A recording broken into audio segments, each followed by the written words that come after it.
మీకు తెలుసా ఎరుకో గోడలు ఎలా కూలిపోయాయి? ఎరుకో పట్టణం అనగా ఖర్జూరపు చెట్టు గల పట్టణం.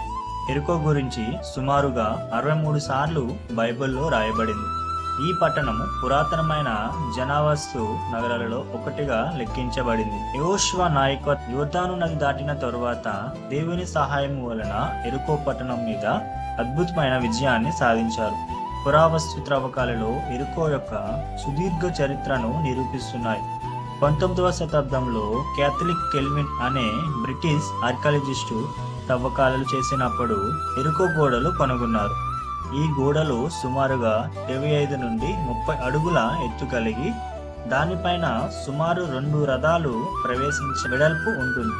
ఇటువంటి బలమైన గోడలు దేవుడు చెప్పినట్లు ఇజ్రాయేలు 6 రోజులు రోజుకొకసారి 7వ రోజు 7 సార్లు తిరిగి యాజకులు బూరలు ఊది కేకలు వేసినప్పుడు ఆ ఎరుకో గోడలు కూలిపోయాయి.